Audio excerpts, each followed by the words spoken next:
Welcome back, everybody, and welcome for joining us for our next session for the 2024 Government Public Sector Virtual Conference.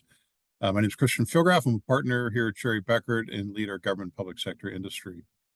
Today's session, we're going to discuss an integrated approach to the development of a risk-based cybersecurity programs. Obviously, a pretty hot topic in all areas of government. I am in Columbus, Ohio, and if you've been watching the news, Columbus has been under a major attack just recently. So very timely, and hope some folks from the community are joining. But I would like to introduce our speakers. First, Solomon Gerbamesko, and manager in the practice, and our partner that leads our cybersecurity practice, Kurt Mansky. So welcome, guys, and thanks for joining us, everybody. And Kurt, or Solomon, I'll toss it over to you. Hello, everyone. Thanks, Christian. My name is Solomon. I am a senior associate here at Cherry Beckert, and I've been with the firm for about 2 years. I will give the chance for my partner, Kurt, to introduce himself, and we can kick off the presentation. Thanks, Solomon. Kurt Mansky. I'm a partner and practice leader of the cyber and information insurance practice here at Cherry Beckert. I'm glad to be here, and hopefully we can have a good dialogue on these very important matters that Christian mentioned are very pervasive across our groups and businesses. Awesome. Thanks, Kurt. So to start with our presentation, with the first polling question, I would like to understand just, based on your current or past experience, how good is your organization cybersecurity risk management program? We'll go ahead and start with that. The first one is, obviously it says my organization has a robust cybersecurity risk program. We're somehow good. This is the first time I'm hearing about cybersecurity risk. I don't even know if my organization has this program. So just wanted to get a gauge of where we at in terms of our audience.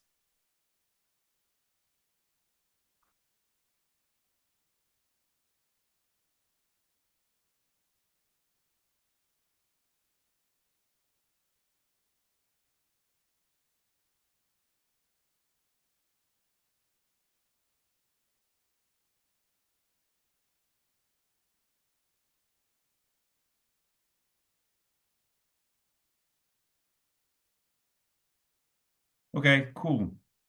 So we have answers based on all of the audiences. The majority of the answer is a lot of people are aware that their organization have a good or robust cybersecurity program management.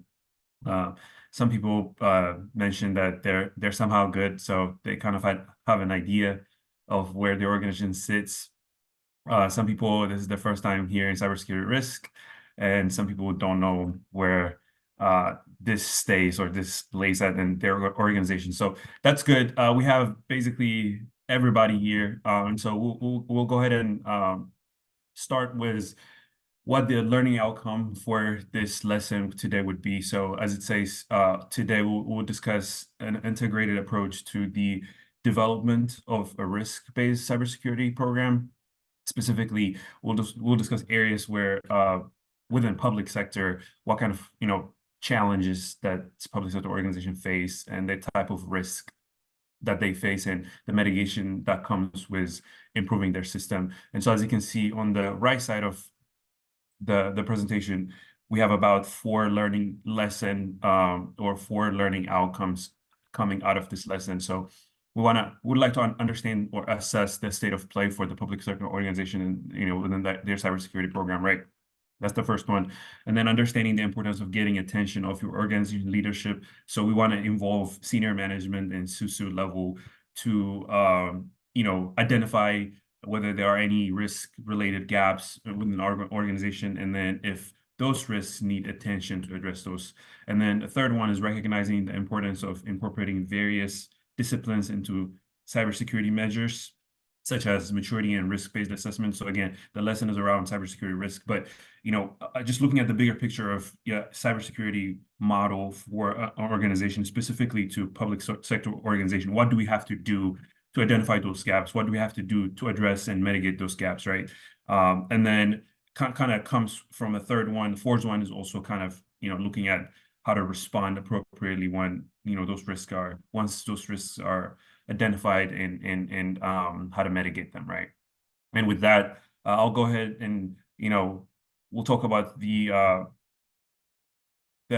next slide, which is around classification of vulnerabilities. So when we think about, and we'll get to that in the next few slides, but when we think about risk, right, we think about, a threat, we think about asset, we think about vulnerabilities, right? And typically the threats are the vulnerabilities that could be exploited. There's a chance that, a vulnerability could be exploited. There's less chance, or a very few, likelihood that the vulnerability will be, exploited to create that risk within the organization, right? So based on this lesson, obviously today we did kind of classify vulnerabilities in 4 sections, and we named it Tier 1, Tier 2, Tier 3, and Tier 4. As you can see, Tier 1 is human vulnerabilities, any vulnerability related to the interaction of humans, right? Tier 2, processes and procedural vulnerabilities, so anything that has to do with, policies and procedures, vulnerabilities that come out of that. Tier 3 is operating system vulnerabilities. And then Tier 4 is network vulnerabilities. So to kind of go back to Tier 1, a couple of examples that I provided: social engineering, compromised credentials, and insider threat. Insider threat. All those three kind of encompass with human interactions. So when we're looking at social engineering, we're looking at malicious activities through human interactions, right? If somebody were able to send, I think we all are aware of, phishing emails, right, coming through our inbox. And if we were able to, access or click on the link that they provided, a link could be one way to bring you to, where they want to provide your credentials, right? That way, now we created a vulnerability through a personnel that works at your organization, right? And now if they were able to, extract those credentials, which is now compromised credentials, then now there's a higher chance that they'll be able to gain access to the internal system, right? And then insider threat is, as we all are aware, that if we didn't do our due diligence as an organization, specific to public sector, it could be private too, but the people that we work with, the people that we hire, if we didn't do our due diligence through background checks and etc., right? This kind of risk could arise in an organization. So something to keep in mind as we go through the lessons. The second one is processes and procedural vulnerabilities. So, like I mentioned in the slide, authentication weaknesses, poor encryption, poor password management, and misconfigurations. So I think around like authentication weakness, we can look at brute force, right? One of the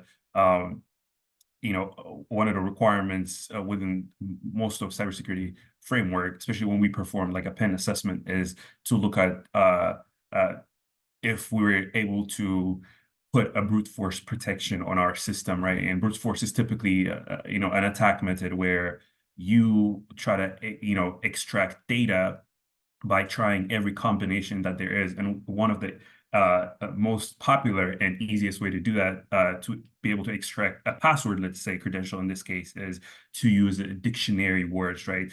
Anything that's in the dictionary, in the English dictionary, right? It goes through all the combination and try to see if it could match, or if it could find any match. And once it finds any match, we'll be able to convert, the hash and bring our password, right? In that case, right? So what do we learn from this? Well, we can, set the requirements and controls, such as providing security awareness program for our employees to prevent themselves from using bad passwords, like passwords that have just words in them, right? Passwords that have just, very simplistic numbers, like 1, 2, 3, right? Anybody, with computer science degree experience and cybersecurity degree, experience, right?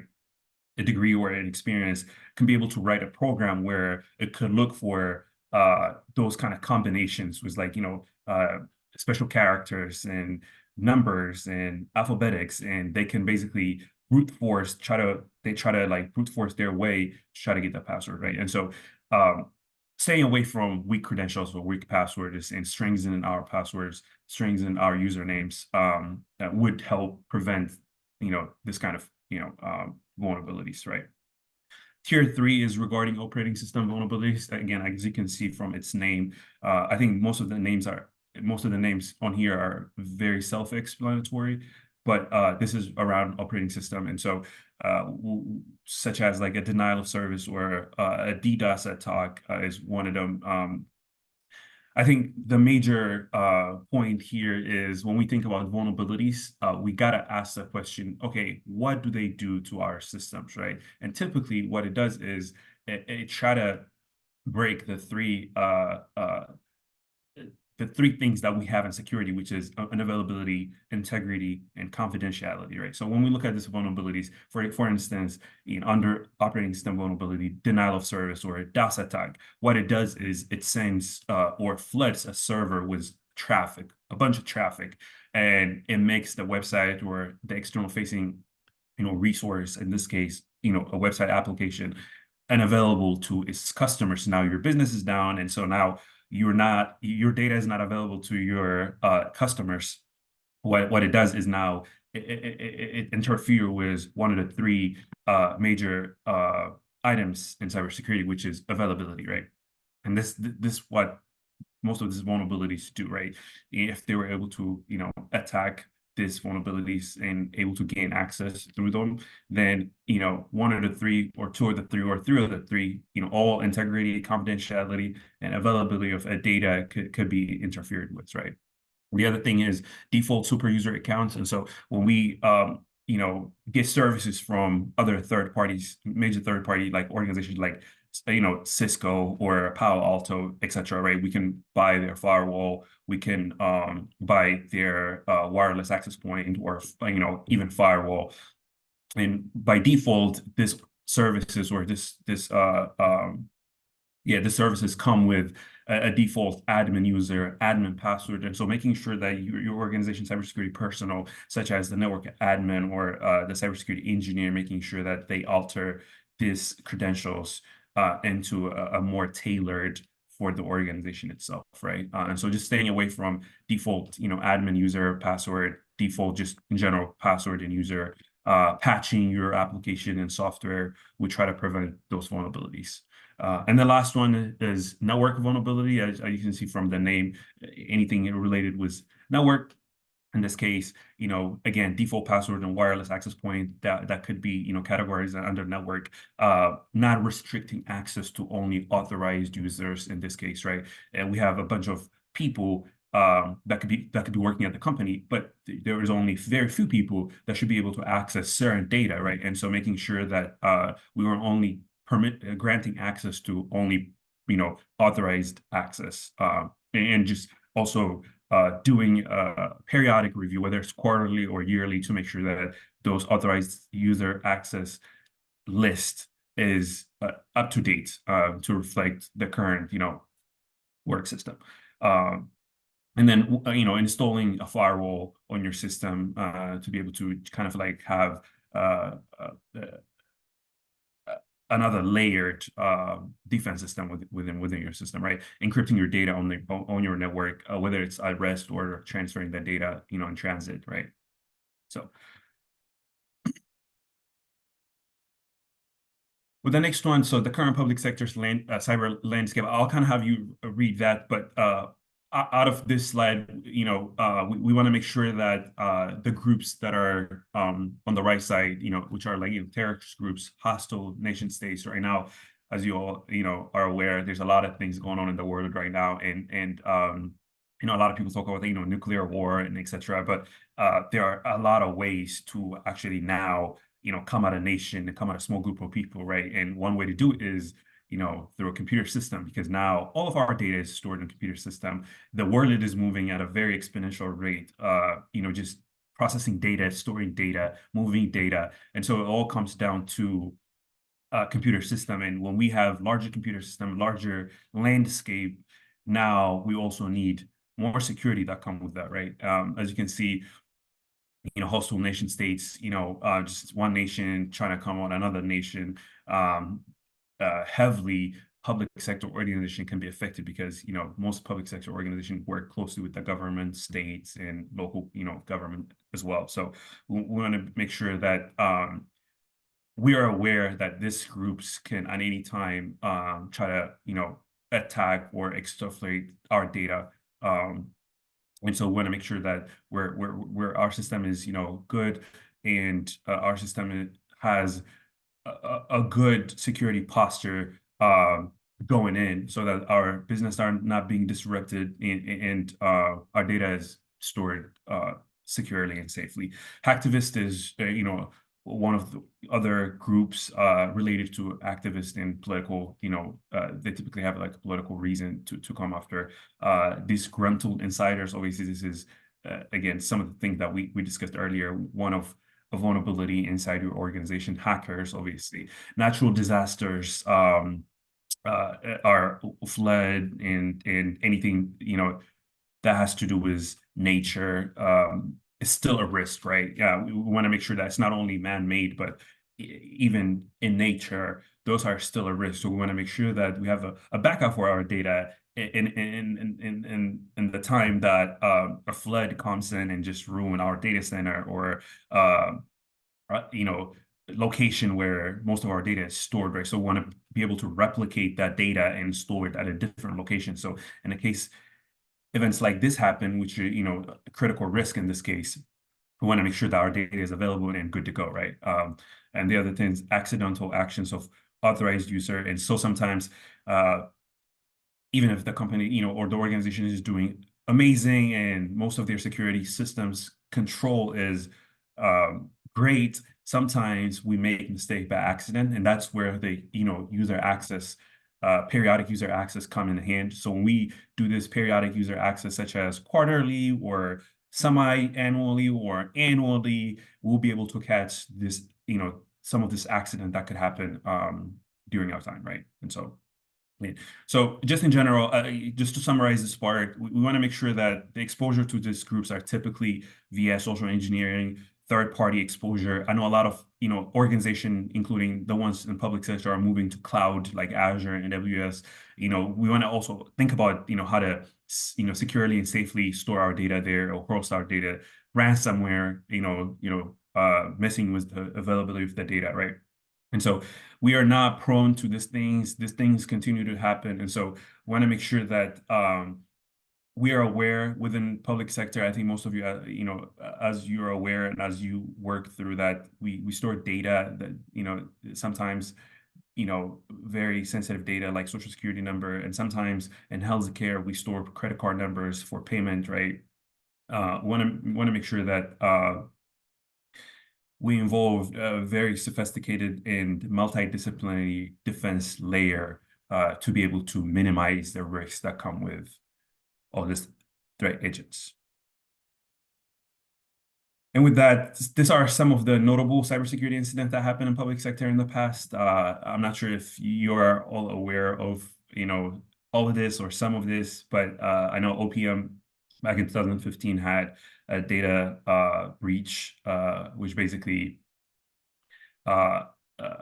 compromised, you know, the confidentiality of the data. So the data was stolen, including background check information, you know, which is a really unfortunate situation in this case. But yeah, OPM, City of Atlanta was hit by ransomware back in 2018. I don't know how many of you remember that, but I do remember that I was in college.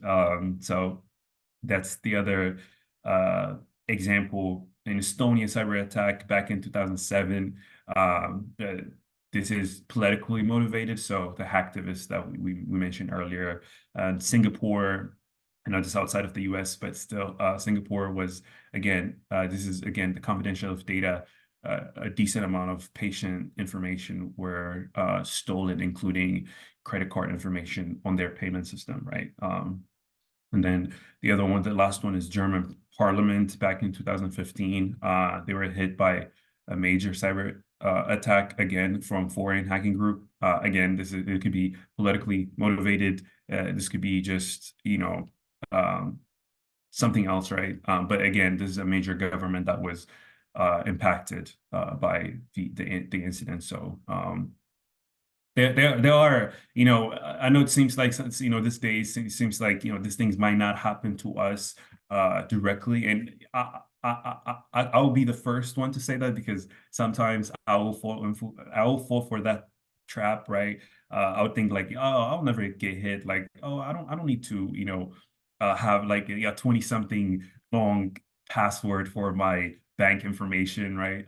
But we just want to make sure that these things continue to happen. These things are always evolving. The way our systems are evolving, also the attack vector in every part of the world, it is evolving. I think one of the things that my old manager told me was, this was like when I was starting my full-time employment at my old job, and one of the things he mentioned to me was the same way you wake up at 7 or 6, whatever, and you go to work and come back at around 6 p.m. That's what they do too. There are a lot of people out there that wake up and their whole work is, okay, what can I do today to exfiltrate data, to make some money, etc. Right? So this is the things that we're dealing with, and we cannot stop it, but we can minimize the risk, and that's what risk is. And we're gonna get to it on the second part of the presentation. And so with that, I will go ahead and pull the second polling question. How many tiers of classification of vulnerabilities did we discuss in this lesson? So we have 6, 2, 4, and 10. It's a good way to see if you guys were listening or not. But I'm seeing a lot of reactions, so I know you guys are listening.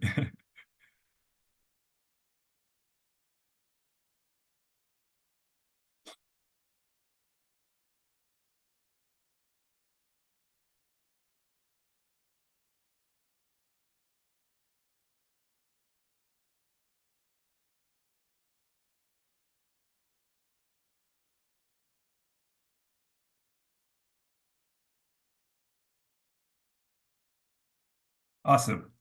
Okay, cool. So the majority got the answer. 4, it's 4. So tier 1, tier 2, tier 3, and tier 4, human, policy and procedural. I believe it was one of them was the operating system, and then network vulnerabilities. For those of you who say 6, 2, or 10, yeah, I think you should leave the presentation. And I'm playing. Okay, cool. Going to the next topic. So we talked about vulnerabilities, we talk about threats, we talk about some of the groups, that could impact our computer, systems and our organization, right? And we also talked about the landscape of the current landscape of cybersecurity within public sector, right? So, okay, cool. What is a cybersecurity risk, right?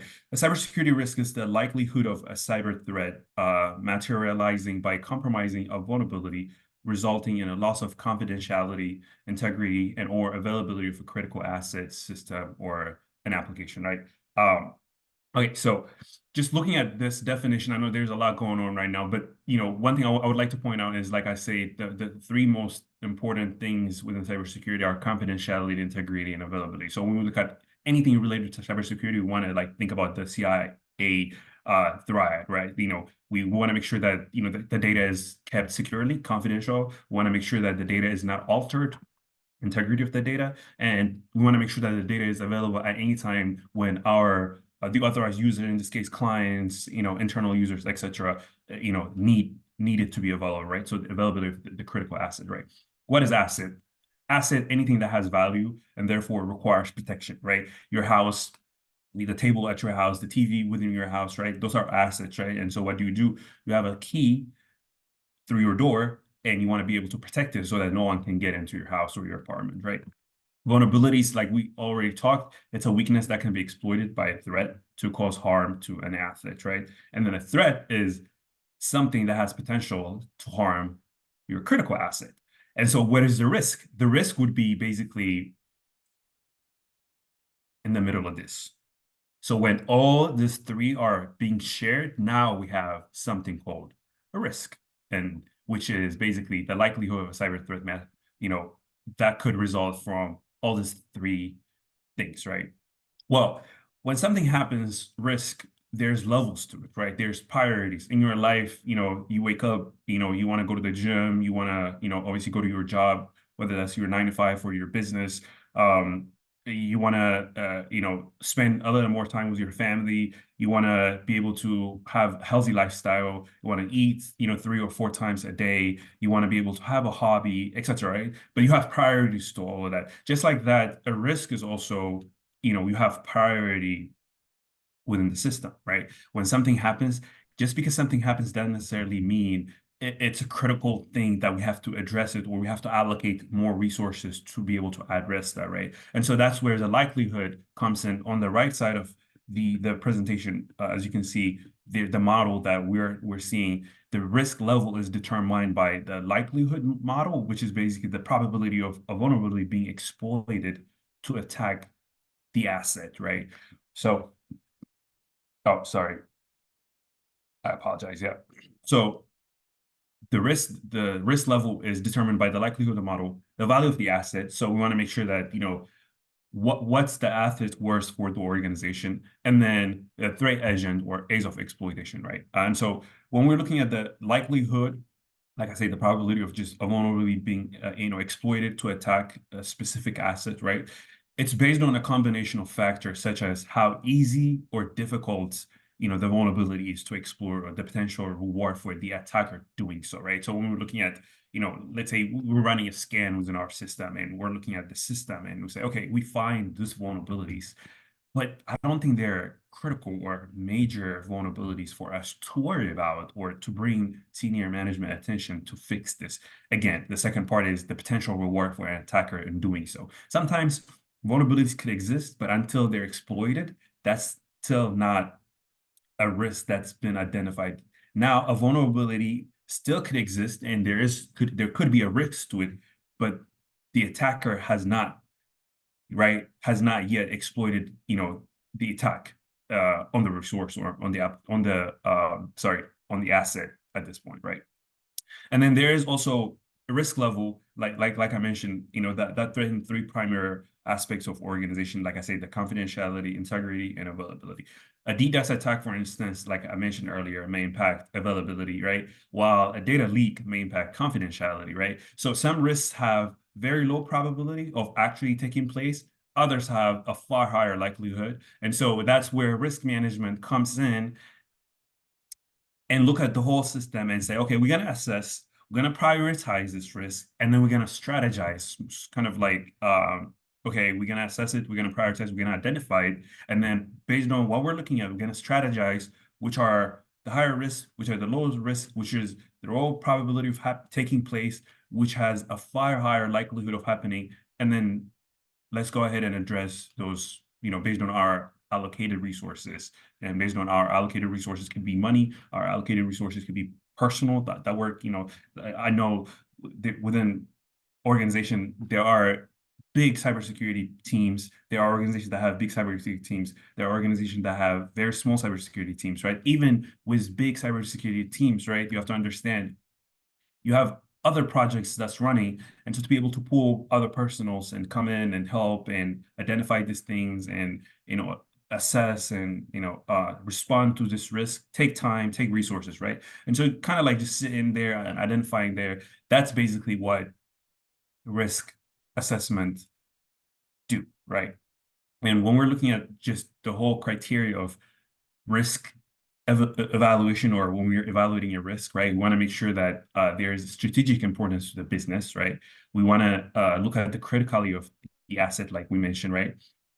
We want to look at what's the impact to the confidentiality, integrity, and availability of the asset.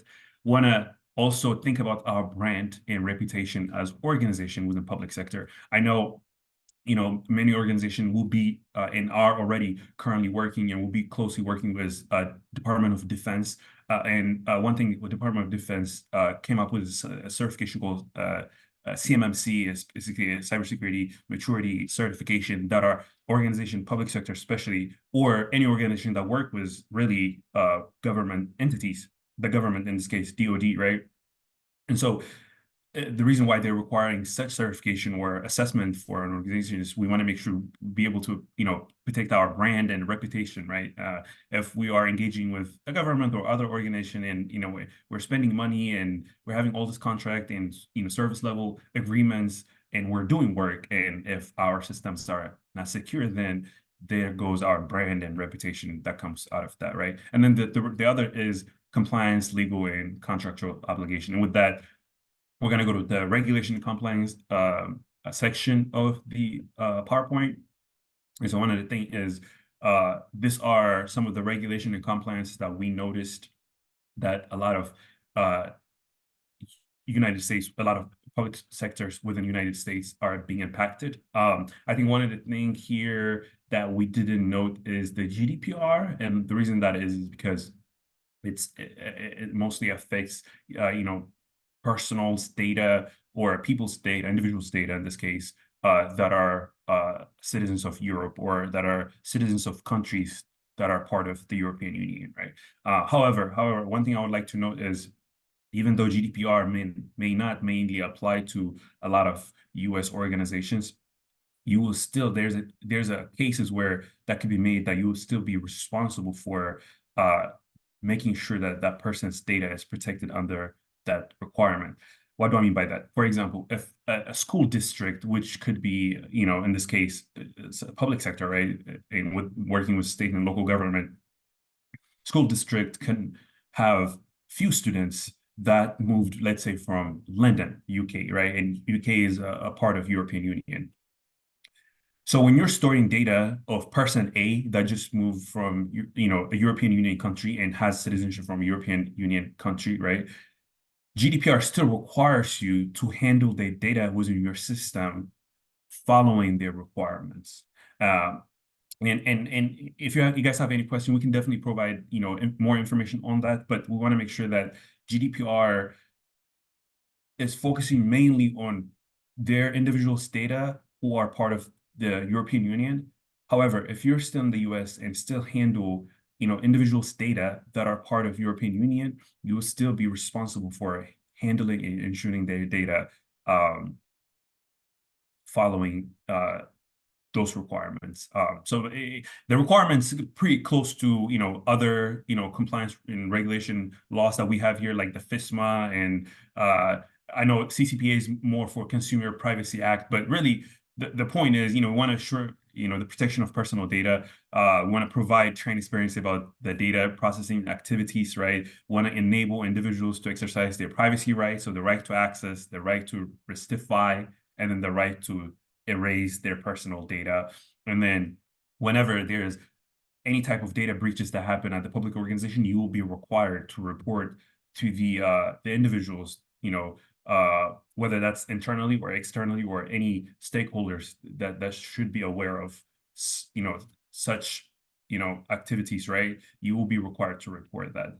So yeah, and the other thing I would like to mention is GDPR. They're very, very, very serious about this. I think that's probably a good way to put it. I know, at least in private sector, I'm not sure about the public sector, but in private sector, if you're not following a GDPR requirement, there is a penalty that takes, I think, between like 3.5 to like 4.5% of your revenue, annual revenue. And so it's really pretty serious. They're getting really serious about this kind of stuff. And this has been going since 2000, I think 19-ish for GDPR. And I know CCPA just got passed, I think 3 or 4 years ago as well. But these are the regulation and compliances. I know, HIPAA, you guys are, mostly aware of that. It has to do a lot with healthcare and handling protected health information data. So we want to be able to comply with HIPAA regulation. The PCI also kind of, I know a lot of banking industry are the one that are responsible for that. But if you are, let's say, a health insurance company, has not even insurance, but a health agency that work with the state and local government, and you have a system that's embedded to also accept, payment. Now you will be defaulted by, default to be able to follow the PCI DSS standard as well. So Yeah, these are some of the regulation compliances. And with that, since I want to talk a little bit more about the risk management program and just risk management in general, I would like to touch a little bit. I want to bring a little bit light on the risk management framework that NIST currently has. The revision version 2 just came out recently. These are basically the major points or functions within that framework. NIST is really, really, really good at just kind of identifying, systems and, implementing frameworks that are, really good for organizations, right? Like NIST, CSF, the maturity, framework that they do have, NIST 71, NIST 83, really good frameworks that they do have. And so they came up with this risk management framework because they understood that like how important it is actually for organization to have a risk management program. And so they came up with, because typically risk management is included in other frameworks as well, right? Like when we even, go through a NIST maturity framework, the NIST CSF or 83 or 71, 171, right? Typically risk management is kind of like one of the sub-functions. And so when your organization is going through those controls, like risk management is a pretty big deal, and it still exists, right? But NIST basically finally came up with this standalone risk management framework. And really, the overall thing is, as you can see, we have prepare, categorize, select, implement, assess, authorize, and monitor. So basically, the organization gets ready to manage its security and privacy risks by preparing, categorizing, selecting, implementing, assessing, authorizing, and monitoring, their critical asset and be able to, rank them. So prepare is, what do I mean by preparing? You're going to assess your organization-wide risk, right? You're going to define key risk management roles. You're going to define, or determine, risk tolerance, establish a formal risk management strategy. As part of the prepare also is we can also go through kind of like a risk management readiness assessment done by internally or by independent assessor, right? So that we can be able to identify gaps. And that's where, gap assessment, kind of risk gap assessment come in here and kind of like basically provide your organization with all the tools and the requirements that you need to be able to get you ready for kind of like a formal risk management strategy for your company. Categorizes, you want to be able to systematically categorize characteristics and document them.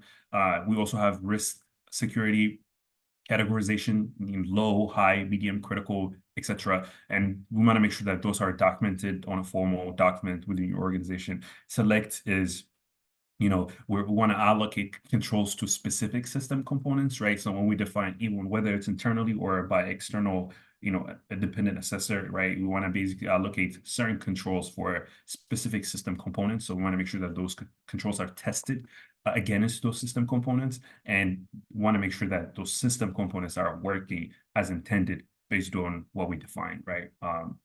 That's the other one within risk management framework function.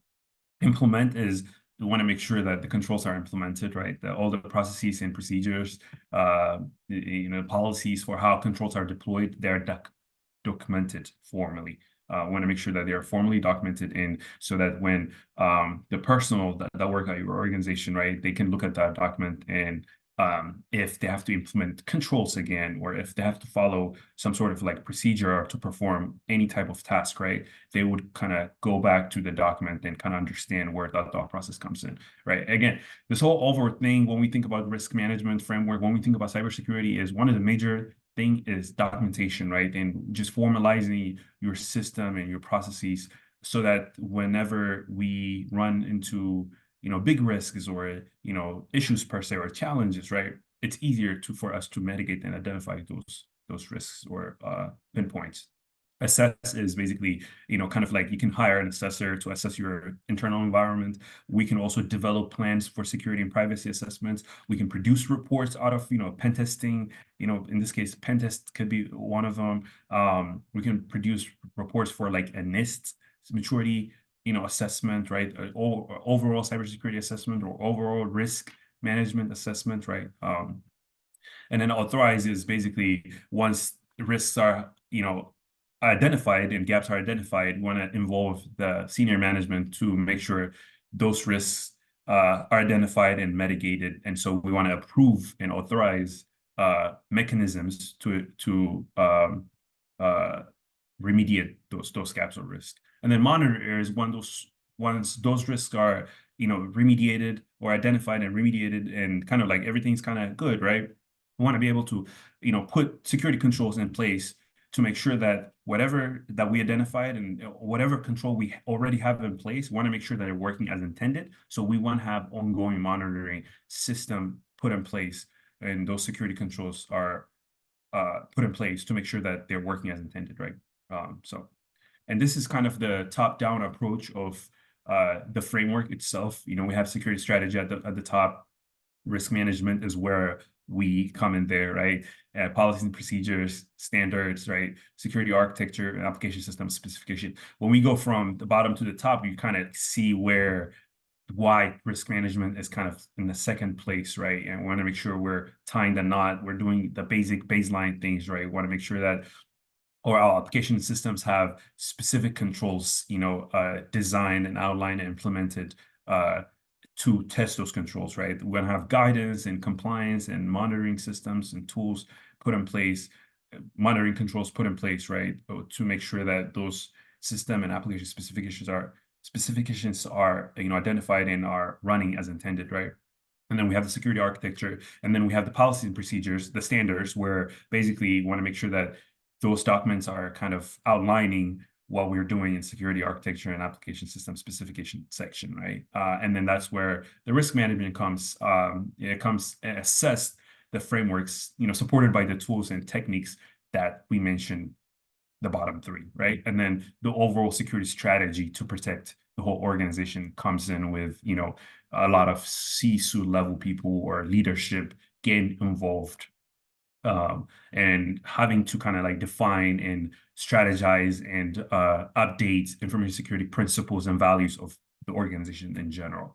And so we understand how important risk management is, as part of the top-down approach of kind of identifying those risks.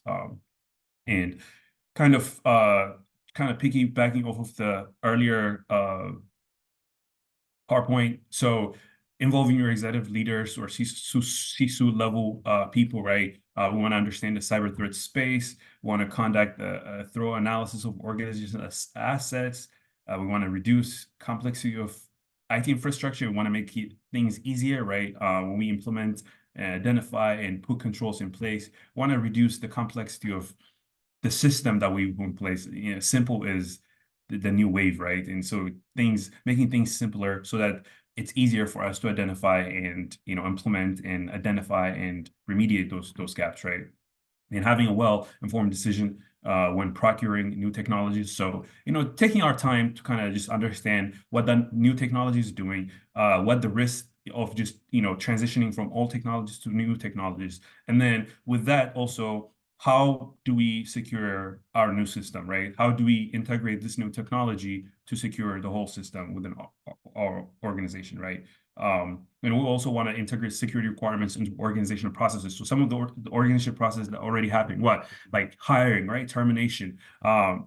So when we're doing those kind of things, right, we want to integrate security requirements, such as when we hire somebody, right? We want to make sure we're following a formal procedure for granting access to an account to that new hire, right? When we are terminating individuals, right? We want to make sure that once they're terminated through the organizational process, through HR, right? We also want to make sure that we're terminating their access to some of our systems that were granted when they were working, with us, right?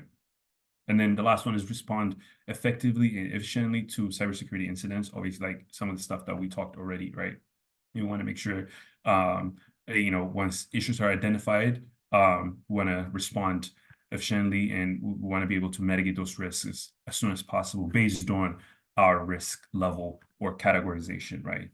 So before we go to the next polling question, right? some of the risk treatment that could be applied here for exec leaders, right? When exec leaders kind of like see the report, that comes in from independent assessor or internally, right? And they're looking at risk, right? Well, they have multiple ways to treat that risk, right? Majorly, there are four known treatment that we know: risk reduction, risk acceptance, risk avoidance, and risk transfer. Risk reduction is basically, exec leaders or senior management requiring their personnel to add more controls to further mitigate risks, right? And that could also be looking at the cost versus benefit analysis. Risk acceptance is, it could be conditional, but you're just accepting the risk, right? And say like, okay, you know what? I understand why this happens. Here is what we could do about it for next year. But for this year, because of the resources that we may not have, whether that's money or personal or, et cetera, right? Management is going to automatically buy it in and accept the risk, right? And then risk avoidance is panic mode. This is where like I don't know what to do, right? Typically, this rarely happens, but these are like very small, short-lived, right? And so I think I know the CrowdStrike outage thing is not officially security related, but it's still like disrupting the availability of the data, right? Of their customers and internally the business itself, and that could be a good example for risk avoidance because you don't know what to do, right? You want to be able to hear. If I was, using, Windows system and that thing happened and I don't know, how to approach the situation, we're gonna avoid the risk for now. But they're typically short-lived. I think if organizations have a very good, robust risk management program, typically this rarely happens. This is basically unable to accept it or mitigate risk, which rarely happens, right? But now, typically, you can avoid risk when the risk is very minimal. I've seen organizations where if they have, risk that they rated as very low and it doesn't even, get into their radar, right? They will just unable to accept it or mitigate the risk and they'll just kind of leave it. That signals to me that like their risk is not much and it doesn't impact the business of the business in general, right? And so they will just accept it. And then risk transfer, the last one is transferring your risk. This is where like kind of, you're sharing risk with a third party, aka insurance, right? If you have a cybersecurity insurance, which we recommend highly, right, for your organization, typically when stuff like this happen, whether through a disaster or a ransomware, etc., based on the policies that you have with that, insurance company, they will be able to share the risk with you. And with that, we're going to our third polling question. Which of the following is not part of the NIST RMF life cycle? Categorized, select, maintain, authorize. Almost there. Hey, Solomon, while people were doing that, got a question that said, how do hackers get around your login being suspended after 5 unsuccessful attempts? Won't that prevent a brute force attack? No, that is just one. The lockout after 5 attempts, the people that are doing this type of work, they are very sophisticated and they're very adept at understanding lock-ins or login lockouts, etc.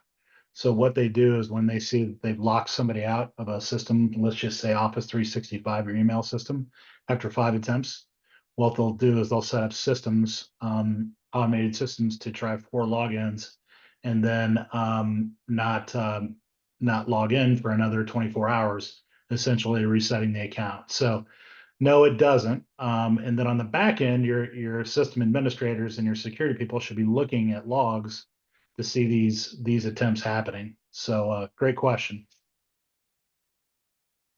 Yeah. Thanks, Kurt. That was a very good explanation. Okay. Awesome. So the polling question results are in, and the answer is not select. But majority of the people select. But select is part of the NIST RMF lifecycle, categorizes and authorizes. Maintain is the one I think you probably might have to conflict with monitoring, which is gotcha moment. That's why I intentionally put that because it sounds like it's part of the life cycle, but it's not. But awesome. So the answer is maintain, and we can go to the next one. Okay, so this is the last part of the PowerPoint presentation. Well, we talked about all this stuff, the vulnerabilities, the risk, risk management, etc. We talk about, identifying gaps and remediating. Okay, well, what to do, right? Like in general, outside of just a risk management, what can an organization, and specifically a public sector organization, can do to, mitigate their risks in it, and kind of moving forward, even after the risks have been mitigated and identified, what can they do just moving forward, right? One thing is implement a comprehensive cybersecurity framework, right? Cybersecurity frameworks, based on NIST in the US specifically, and then GDPR, if you're being, affected, right? But you want to be able to establish a very comprehensive cybersecurity framework based on some of the standards that NIST provides, FISMA, ISO, right? And so that way, then you'll be able to address, all the any type of challenge or risks, inherent to the public sector, right? Within, those documents, within that framework, you will have documents that would address data protection, incident response, user behavior, business continuity, etc., right? And so having a very clear and a very wide cybersecurity framework is a very good thing. Having a regular risk assessment and management audits or assessment, right?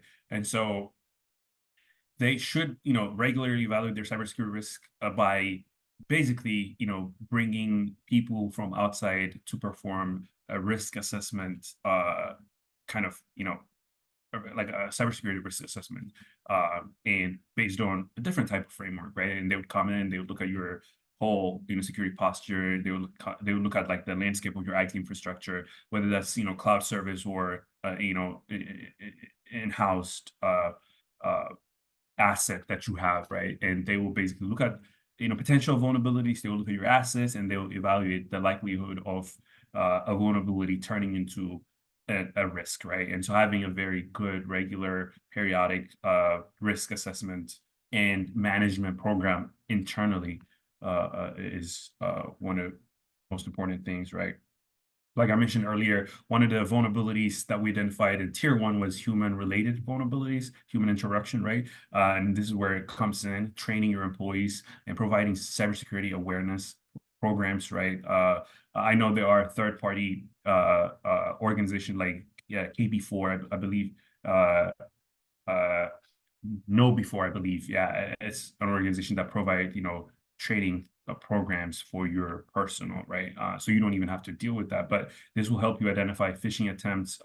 This will help you teach your employees about handling confidential data, and then any type of internal security policies that you may require upon being hired or as an active employee. So you want to be able to require that as new hires are being hired at the organization. And then as an active employee, you want to be able to provide cybersecurity training yearly, especially around October would be great because October is known as Cybersecurity Awareness Month, right? So you can have an excuse to do that.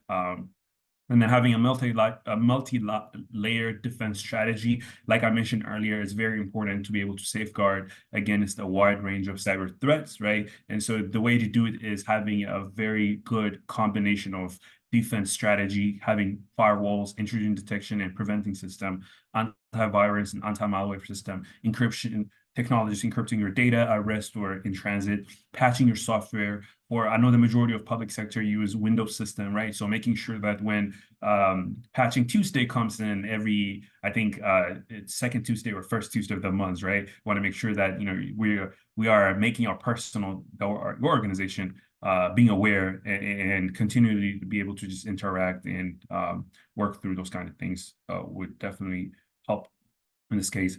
The other is having a strict access control user authentication. And so basically, in this case, we want to be able to have a very good logical access control within the organization, right? And then even after that, even when we feel like, the access controls are, to ensure employees are given access based on only their role or their appropriate, right?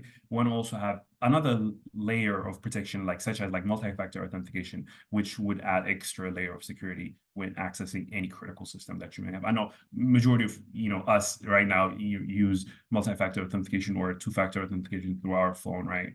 So that's a very good sign. I think assigning, access based on role-based access controls, right? To ensure that employees are only accessing data that they need to, and then the other data is just kind of blocked from their site kind of deal, right?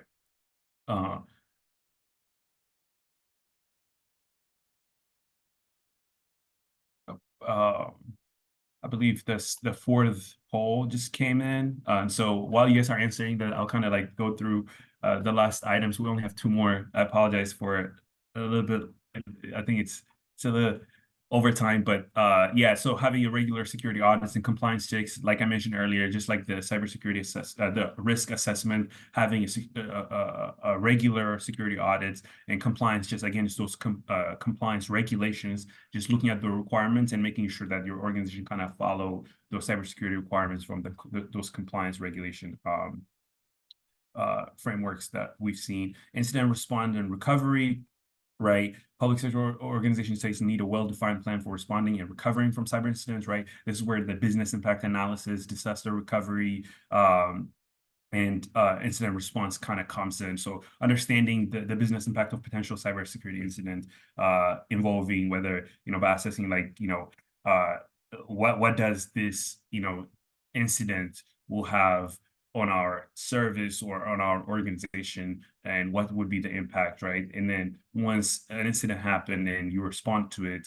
right, you want to be able to recover from the incident, right? So making sure that we're detecting, containing it, recovering, following all those, incident response procedures, right, that should be defined within our cybersecurity framework, right? And then communicating those things for the right stakeholders, whether externally or internally, when the time is right, once everything has been addressed, right? And then the last one is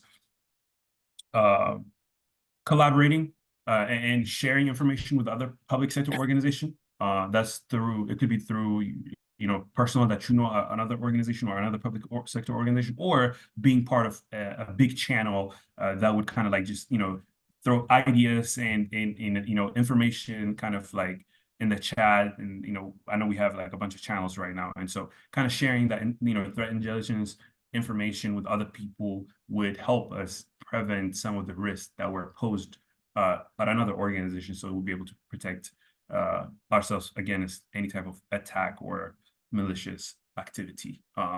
And so with that, my presentation should be completed or concluded, right? And I don't know if you guys already answered poll question number 4, but if you guys have any question, definitely let me know or let Kurt know. These are our information. These are our email, and so feel free to reach us out, via the information that you can see on the screen. And Kurt, do you have anything to say on your side? No, great questions from the audience. If you need some additional clarification, just feel free to ping myself or Solomon. I'll be happy to respond, and appreciate the opportunity. So with that, that'll conclude our third session for the day. And thanks again for joining us. As I said, if you have any questions, please feel free to reach out anytime. Ask that you do take the survey at the end of this when you leave. Those surveys are important for our feedback. And this reminder, the sessions will be available. The playbacks will be available in about a week. The next one begins today at 2 p.m. Eastern. And I know a lot of grants management people are involved, and I really encourage you to see this one. It's navigating the world of indirect costs and maximizing grant funding. Thanks, everybody, and hope you have a great day. Talk to you soon. All right. Thank you.